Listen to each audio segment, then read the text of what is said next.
Welcome to our community. இன்னைக்கு day first. என்ன topic பார்க்க போகிறோம்னா நிறைய டாபிக் இருக்குது. First day, second day, third day, fourth day, fifth day, நிறைய டாபிக்ஸ் இருக்குது. டுடே டாபிக்ஸ் பார்க்க போகிறது ரொம்ப பேசிக்கான நாலேஜ். ஸோ ஒரு general basic knowledge. Stock market என்ன தெரியணும்னா வாட் இஸ் ஸ்டாக் மார்க்கெட், அதுக்கு ஒரு டெஃபினேஷன் சொல்கிறேன். எக்ஸாம்பிள், இப்போ என்னோட பிராண்ட் இருக்கு இல்லையா, பிக் பால், அது சிக்னல் கொடுக்குற குரூப் இல்லாமல் ஒரு சவுத் சைடு பிக்கெஸ்ட் மீட் ஸ்டாராக இருக்குது. ஓகே, அதுக்கு நான் ஆப்ஸு அண்ட் டோர் டெலிவரி பார்த்து பண்ணி ஒரு ஃபேமஸ் பிராண்டாக ஆகிட்டேன் வச்சுக்கேன். இப்போ எனக்கு இந்தியாவோட நார்த்து சைடும் வேணும், ஃப்ரான்சைஸ் நான் ஓப்பன் பண்ணோம். இப்போ அதுக்கு எனக்கு இம்பார்ட்டண்டாக தேவையான விஷயம் என்னென்னா மணி ரொம்ப இம்பார்ட்டன்ட். மணி இருந்தால் என்ன பண்ணலாம், ஷாப் ஓப்பன் பண்ணலாம், இன்ஃப்ளூயன்சர் கூட்டு இது பண்ணலாம், நல்லா ஃப்ரான்சைஸ் ஓப்பன் பண்ணலாம். மணி இருக்கும்போது தான் பண்ண முடியும். ஸோ மணியை வச்சு தான் இன்ஃப்ளூயன்சர் வச்சு ஷாப் ஓப்பனிங் எல்லாமே பண்ணிடலாம். பட் என்கிட்ட 60 lakhs தான் இருக்குது. அதை வச்சு தமிழ்நாடு, ஆந்திர பிரதேஷ், மதுரை, கேரளா, பெங்களூர் ரன் ஆகிட்டு இருக்குது. இப்போ எனக்கு 40 lakhs ரெக்குவயர்மெண்ட் இருக்குது. பேங்க்கில் அவ்வளோ அமௌண்ட்டு கொடுக்க மாட்டாங்க ப்ரோ, பேங்க்கில் அவ்வளோ அமௌண்ட் கொடுக்கவே மாட்டாங்க. அதுக்கு நான் என்ன பண்ணணும், அப்படியும் 40 lakhs வேணும்னா பேங்க்கில் கொடுனா ஷூரிட்டி நிறைய ப்ரொசீஜர் இருக்குது. ஸோ அதுக்கு நம்ம என்ன பண்ணணும்னா, நான் என்ன பண்ணேன்னா என்னுடைய பிராண்டை என்எஸ்சியில் லிஸ்ட் பண்ணுவேன்.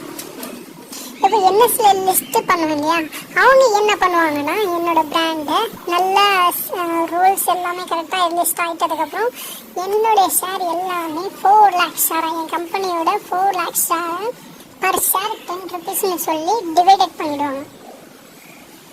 டிவைட் பண்ணி பப்ளிக்கு அனௌன்ஸ்மெண்ட்டே பண்ணிவிடுவாங்க. பப்ளிக்கு அனௌன்ஸ் பண்ணுறாங்க, அதுக்கு பேர் தான் ஐபிஓ சொல்லுவாங்க, அதாவது இனிஷியல் பப்ளிக் ஆஃபரிங் சொல்லுவாங்க. இப்போது இந்த பர் ஷேர் 10 rupees இருக்கு இல்லையா, எக்ஸாம்பிள் சொல்கிறேன், இந்தியாவில் 150 crore people இருக்காங்க. ஓகேவா, இந்தியாவில் 150+ crore people இருக்காங்க. ஜஸ்ட் 4 lakhs ஷேரை பீப்புள் வாங்கினாங்கன்னா 10 rupeesன்னு சொல்லி 4 lakhன்னு சொன்னால் 40 lakhs எனக்கு தேவையான ரெக்குவயர்மெண்ட் அமௌண்ட் வந்துடும். இப்படி பப்ளிக் வாங்குறாங்க இல்லையா, வாங்குறவங்களுக்கு கொடுக்குற நேம் தான் ஷேர் ஹோல்டர்ஸ். என்னோட ஷேர் வாங்கினாங்க, என்னோட ஷேர் ஹோல்டர். ரிலையன்ஸ் டிஜிட்டல் வாங்கினா ரிலையன்ஸ் டிஜிட்டல் ஷேர் ஹோல்டர், அந்த மாதிரி சொல்லுவோம். இப்போ நீங்கள் கேட்கலாம், ஓகே ப்ரோ ஷேர் மார்க்கெட் என்னென்னா புரிஞ்சு போச்சு.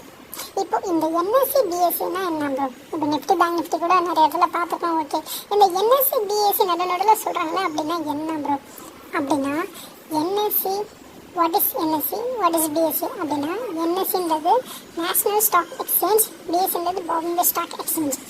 இப்போ பாம்பே ஸ்டாக் எக்ஸ்சேஞ்சு வரும்போது அவங்க வந்த விதமே எப்படின்னா பேப்பர் பேஸ்டு சிஸ்டமேட்டிக் தான். ஸோ அது எப்போ அவங்க சிஸ்டமேட்டிக்காக மாற்றினாங்கன்னா பிஃபோர் என்எஸ்சி லான்ச் பண்ணுறதுக்கு முன்னாடி இது பண்ணாங்க. இப்போ என்எஸ்சி லான்ச் பண்ணும்போது அவங்க என்ன பண்ணாங்கன்னா, அவங்க 1995 லான்ச் பண்ணாங்க. அவங்க லான்ச் பண்ணும்போதே ப்ரொமோட் பண்ணி உள்ளே வந்தாங்கன்னா பேப்பர்லெஸ் ட்ரேடிங் சிஸ்டம். இவங்க எப்படி பேப்பர் பேஸ்டு ட்ரேடிங் சிஸ்டமும் பிஎஸ்சி ஸ்டார்டிங்கில், இவங்க பேப்பர்லெஸ் ட்ரேடிங் சிஸ்டம். அதாவது என்எஸ்சி பிஃபோர் பிஎஸ்சி ஒரு ஸ்டாக்கோட ப்ரைஸ், என்எஸ்சி இருக்கு இல்லையா, அதை லான்ச் பண்ணுறதுக்கு முன்னாடி பிஎஸ்சி ஒரு ஸ்டாக்கோட ப்ரைஸு தெரியணும்னா நெக்ஸ்ட் டே நியூஸில் வரும்போது தான் தெரியும். அந்த பிஎஸ்சி ஸ்டாக் பை பண்ணணும்னா கூட ஒரு பாண்டில் வச்சு தான் ப்ராசஸ் பண்ண முடியும். பட் என்எஸ்சி அப்படியே ஆப்போசிட்டாக சிஸ்டமேட்டிக்காக கொண்டு வரணும்னு திங்க் பண்ணி 1992 ட்ரெயின் பண்ணாங்க, 94 எஸ்டாப்ளைஸ் பண்ணாங்க, 95 சிஸ்டமேட்டிக்காக கொண்டு வந்துட்டாங்க. அந்த டைம் வர சிஸ்டம் ரொம்ப ஃபேமஸ், கம்ப்யூட்டர்ஸ்லாம். ஸோ ஈஸியாக ரீசார்ஜ் எல்லாம் இருக்கும். ஸோ யார் வேணும்னாலும் பை அண்ட் சேல் ஈஸியாக பண்ணிக்கலாம். இதை பார்த்து பிஎஸ்சியும் 1995 சிஸ்டமேட்டிக்காக கொண்டு வந்துட்டாங்க. பட் ஒன் திங், பிஎஸ்சி எஸ்டாப்ளைஸ்டு பண்ண இயர் வந்து 1875, 1875வது வருஷம். இது இந்தியாவில் மட்டும் ஓல்டஸ்ட் எக்ஸ்சேஞ்ச் இல்லை, ஏசியாலேயே ஓல்டஸ்ட் எக்ஸ்சேஞ்சு தான் BSc. Okay bro, NSC BSc பார்த்தாச்சு. இப்போ நீங்கள் கேட்கலாம், இப்போ நிஃப்டி பேங்க் நிஃப்டின்னு சொல்கிறாங்க இல்லையா, அதுக்கும் இதுக்கும் என்ன ப்ரோ சம்மந்தம்? NSC BSc and Nifty Sensex என்ன கனெக்ஷன் இருக்குது, என்ன ப்ரோ சம்மந்தம், அதை ஒரு கிளியர் கட்டாக எனக்கு எக்ஸ்பிளைன் பண்ணுங்கள் அப்படின்னா எக்ஸாம்பிளாக சொல்கிறேன். ஸ்டாக் மார்க்கெட் தான் ஸ்கூல்னு வச்சுக்கோங்க, ஸ்கூலில் இருக்கிற ஹெச்எம் தான் என்எஸ்சி பிஎஸ்சின்னு வச்சுக்கோங்க, ஹெச்எம் கீழே இருக்கிற டீச்சர்ஸ் தான் நிஃப்டி பேங்க் நிஃப்டி வச்சுக்கோங்க. புரியுதா? இப்போ எப்படி ஸ்கூலுக்கு கீழே இருக்கிற டீச்சர்ஸ் ஒரு சப்ஜெக்ட்டுக்கு ஒரு டீச்சர் இருக்காங்களோ அதே மாதிரி தான் ஸ்டாக் மார்க்கெட்டில் என்எஸ்சியில் கீழே இருக்கிற நிஃப்டி பேங்க் நிஃப்டி எல்லாமே செக்டார்ஸ்னு சொல்லுவோம். ஒரு sector. Example banking sector, finance, Nifty finance sector, Nifty வந்து ஐடி எல்லாமே எல்லாம் சேர்ந்த செக்டார்ஸ். ஸோ அதுதான் டிஃப்ரென்சியேஷன்.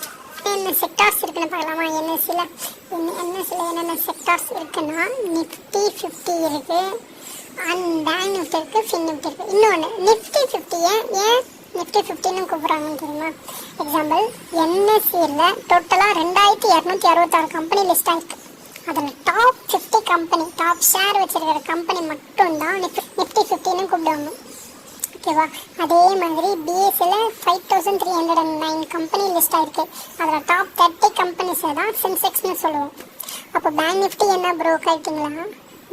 அப்போ பேங்க் நிஃப்டின்னு என்னன்னு கேட்டிங்கன்னா நிஃப்டி 50 இருக்குது ப்ரோ. பேங்க் நிஃப்டி என்னன்னா நிஃப்டி 50க்குள்ளே தான் பேங்க் நிஃப்டி வரும், ஃபின் நிஃப்டி எல்லாமே வரும். ஆனால் செக்டார்ஸ் தனியாக பிரிக்கும் போது பேங்க் நிஃப்டி பேங்கிங் செக்டராக போயிடும், ஃபின் நிஃப்டி ஃபினான்ஸ் செக்டராக போயிடும். அதுதான் டெஃபினேஷன். ஓகேவா? மிட் கேப் 100 அது எல்லாமே நிஃப்டி 50 தாண்டி இருக்கிற சின்ன சின்ன பிஸ்னஸ் எல்லாமே மிட் கேப் வைஸ் அதை தனியாக பிரிச்சுட்டாங்க, அவ்வளோதான். ஆனால் அதுவும் என்எஸ்சி தான். எக்ஸாம்பிள் சொன்னோன்னா பேங்க் நிஃப்டின்னு பார்த்தீங்கன்னா இப்போ HDFC பேங்கு, அப்புறமா கோட்டாக்கு, அந்த மாதிரி ஐசிஐசிஐ, அந்த மாதிரி பேங்க்ஸ் எல்லாமே நல்ல ஒரு லிஸ்ட் 12 பேங்க்ஸ் வரைக்கும் இருக்கிறது தான் பேங்க் நிஃப்டின்னு சொல்லுவாங்க. ஃபினான்ஸில் என்ன இருக்குன்னா முத்தூட் ஃபினான்ஸ் இருக்கும், SBI லைஃப் இருக்கும், பஜாஜ் ஃபின்சர்வ், பஜாஜ் ஃபினான்ஸு. ஸோ அந்த மாதிரி இருக்கிறதுலாம் ஃபினான்ஸ் செக்டர்னு சொல்லுவாங்க. ஓகே, நீங்கள் கேட்கலாம் ஷேர் மார்க்கெட்னா என்னன்னு புரிஞ்சு போச்சுடும். என்எஸ்சிபிஎஸ்சி கூட புரிஞ்சு போச்சு, நிஃப்டி பேங்க் நிஃப்டி இப்போ எக்ஸ்பிளைன் பண்ணதில் புரிஞ்சு போச்சு. பட் எனக்கு ஒரு டவுட் என்னென்னா, இப்போது ஸ்கூலில் இப்படி ஹெச்எம் இருக்காங்க இல்லையா? இப்போது ஸ்கூலுக்கு பொறுத்த வரைக்கும் ஹெச்எம்க்கு கண்ட்ரோல் பண்ணுறவங்க ஒருத்தவங்க இருக்காங்க, டிஓ சொல்லுவாங்க. அந்த டிஓ இருக்காங்க இல்லையா? இப்போ அந்த ரோல் ப்ளே பண்ணுற மாதிரி ஸ்டாக் மார்க்கெட்டில் யாராச்சும் இருக்காங்கன்னா கம்பல்சரி இருக்காங்க. அவங்க தான் SEBI, securities and exchange board of India. அவங்களோட ரூல் ஸ்ட்ரக்சர் படி தான் ஒரு ஸ்டாக் லிஸ்ட்டே பண்ண முடியும். என்எஸ்சியில் இருந்தாலும் சரி, பிஎஸ்சியில் இருந்தாலும் சரி. இந்தியாவில் இன்னொரு டவுட்டுன்னு கேட்கலாம் ப்ரோ. இப்போ ஓகே நீங்கள் சொல்கிறீங்க லிஸ்ட் பண்ண முடியும். இப்போ சென்னையில் நிறைய ஸ்கூல் இருக்குது, பெங்களூர் நிறைய ஸ்கூல் இருக்கிற மாதிரி இப்போ இந்தியாவில் 2 எக்ஸ்சேஞ்ச் தான் இருக்கான்னு கேட்டிங்கன்னா அதுதான் இல்லை. எக்ஸ்சேஞ்ச் இருக்குது, ஆனால் இருந்துச்சு, நிறைய இருந்துச்சு. இப்போ Ahmedabad stock exchange, Bangalore stock exchange, Madras stock exchange, அந்த மாதிரி இருந்துச்சு. பட் அவங்க எல்லாமே ஒரு பர்டிகுலர் பீரியடுக்கு அப்புறம் இந்த இண்டஸ்ட்ரியில் எக்ஸிட் பண்ணிட்டாங்க. ஸ்டேபிளாக இருக்க முடியல. என்எஸ்சி பிஎஸ்சி எப்படின்னாலும் அவங்களால ஸ்டேபிளாக இருக்க முடியல. ஓகே ப்ரோ, இருக்க முடியல. இதனால தான் என்எஸ்சி பிஎஸ்சி இருக்குது. அதை தாண்டி ஒரு 2-3 இருக்குது. அது எக்ஸாம்பிள் கல்கத்தா ஸ்டாக் எக்ஸ்சேஞ்ச் இருக்குது. பட் அவங்களாம் அவ்வளோ ஃபேமஸ்லாம் இல்லை. ஓகே, டுடே டாபிக்ஸ் என்ன பார்த்தோம்? What is share market, what is NSE, what is BSc, அதுக்கப்புறம் வாட் இஸ் செபி. உங்களுக்கு நல்லாவே புரிஞ்சிருக்கும்னு நினைக்கிறேன். என்எஸ்சினா என்ன, நேஷ்னல் ஸ்டாக் எக்ஸ்சேஞ்ச், பிஎஸ்சினா என்ன, பாம்பே ஸ்டாக் எக்ஸ்சேஞ்ச், செபினா என்ன, securities and exchange board of India, அப்படி இல்லையா stock exchange board of India. Anything depend on pronunciation தான். அண்ட் இந்த விஷயம்ல பிகினர் டைரியில் நோட் பண்ணி வச்சுக்கோங்க. இந்த விஷயம் எல்லாமே, அதாவது இந்த என்எஸ்சியோட டெஃபினேஷன், பிஎஸ்சியோட டெஃபினேஷன், அது எல்லாமே நோட் பண்ணி வச்சுக்கோங்க. ஓகே, இந்த செக்ஷன் முடிஞ்சு போச்சு. பட் உங்களுக்கு ஒரு ஆக்டிவிட்டி கொடுக்க போகிறேன். ஒரு எக்ஸாம்பிள், நிஃப்டியோட டாப் 50 அண்ட் சென்சஸோட டாப் 30 லிஸ்டடு கம்பெனிஸோட names, sectors and lot size. HDFCயோட நேமு, அப்புறம் அது என்ன செக்டார்ஸு, அதுக்கப்புறம் எவ்வளோ லாட் சைஸ், ரிலையன்ஸ் என்ன செக்டாரு, என்ன நேமு, எவ்வளோ லாட் சைஸ், பிரிட்டானியா என்ன நேமு, என்ன செக்டாரு, எவ்வளோ லாட் சைஸ்.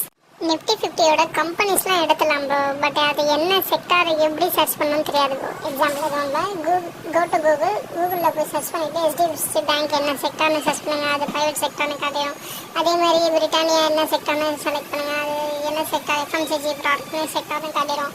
அதுக்கப்புறம் ரிலையன்ஸ் என்ன செக்டார்னு டைப் பண்ணாலும் அது என்ன செக்டார்ன்றது டைப் பண்ணி காட்டிடும்.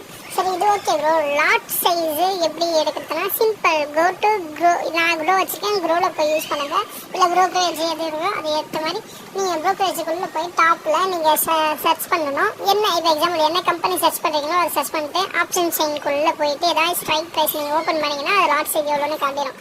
இது எக்ஸாம்பிள் இப்போ பிரிட்டானியா செலக்ட் பண்ணுறோன்னா அது லாட் சைஸு ஸ்ட்ரைக் செலக்ட் பண்ணிட்டு லாட் சைஸ் செக் பண்ணிட்டோமா.